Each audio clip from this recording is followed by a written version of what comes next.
जय श्री कृष्णा। आज मैं आपको श्रीमद् भगवत गीता का 8वां अध्याय अक्षर ब्रह्म योग सुना रही हूँ। भगवान शिव कहते हैं, देवी अब 8वें अध्याय का महात्म्य सुनो। उसके सुनने से तुम्हें बड़ी प्रसन्नता होगी। लक्ष्मी जी के पूछने पर भगवान विष्णु ने उन्हें इस प्रकार अष्टम अध्याय का महत्व बतलाया था।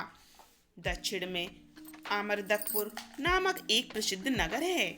वहाँ भाव शर्मा नामक एक ब्राह्मण रहता था, जिसने वेश्या को पत्नी बना कर रखा था।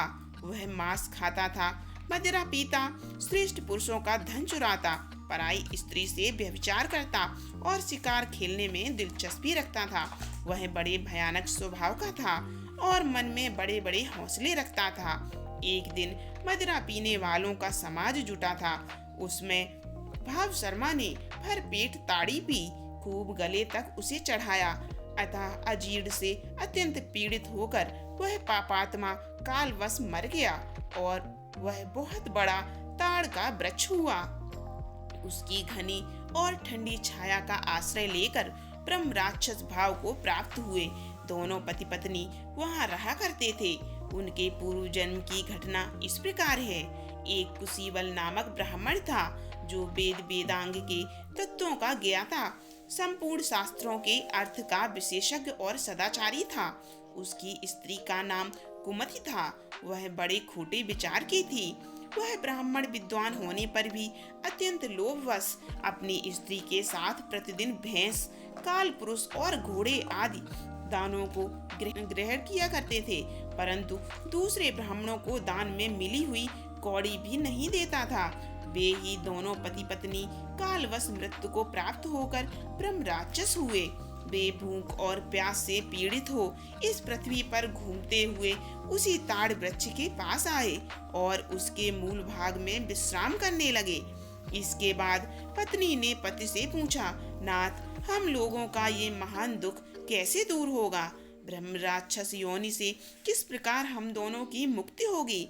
तब उस ब्राह्मण ने कहा, ब्रह्म विद्या के उपदेश, आध्यात्म तत्व के विचार और कर्म विधि के ज्ञान बिना किस प्रकार संकट से छुटकारा मिल सकता है?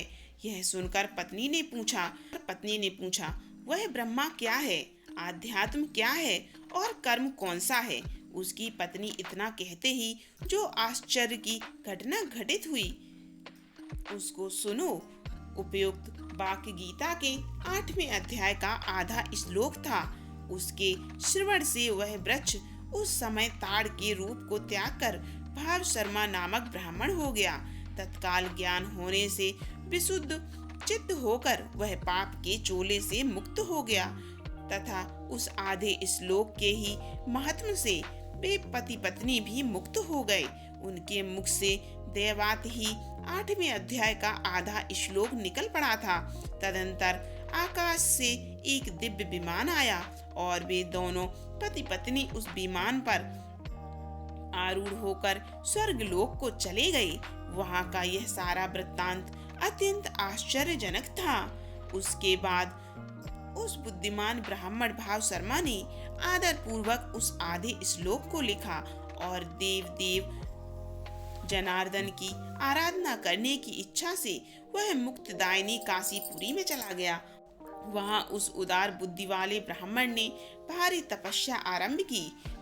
उसी समय क्षीर सागर की कन्या भगवती लक्ष्मी ने हाथ जोड़कर देवताओं के भी देवता जगतपति जनार्दन से पूछा, नाथ, आप सहसा नींद त्याग कर खड़े क्यों हो गए?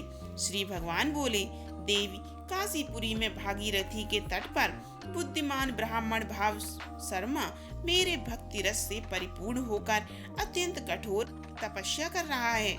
वह अपनी इंद्रियों को बस में करके गीता के 8वें अध्याय के आधे श्लोक का जप करता है। मैं उसकी तपस्या से बहुत संतुष्ट हूँ। बहुत देर से उसकी तपस्या के अनुरूप फल का विचार कर रहा था। प्रिय, इस समय वह फल देने को मैं उत्कंठित हूँ। पार्वती ने पूछा, भगवान, श्री हरि सदा प्रसन्न होने पर भी जिसके लिए चिंतित हो उठे, उस भगवत भक्त भाव शर्मा ने कौन सा फल प्राप्त किया? श्री महादेव बोले, देवी, द्विजश्रेष्ठ भाव शर्मा प्रसन्न हुए। भगवान विष्णु के प्रसाद को पाकर अत्यंत सुख मोक्ष को प्राप्त हुआ और उसके अन्य वंशज भी जो नरक यातना में पड़े हुए थे उसी के शुद्ध कर्म से भगवत धाम को प्राप्त हुए।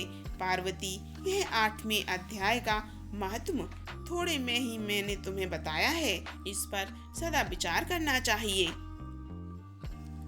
भगवत गीता का 8वां अध्याय यही समाप्त होता है। 9वां अध्याय सुनने के लिए चैनल को सब्सक्राइब करें और वीडियो को लाइक जरूर कीजिए। जय श्री राधे कृष्णा।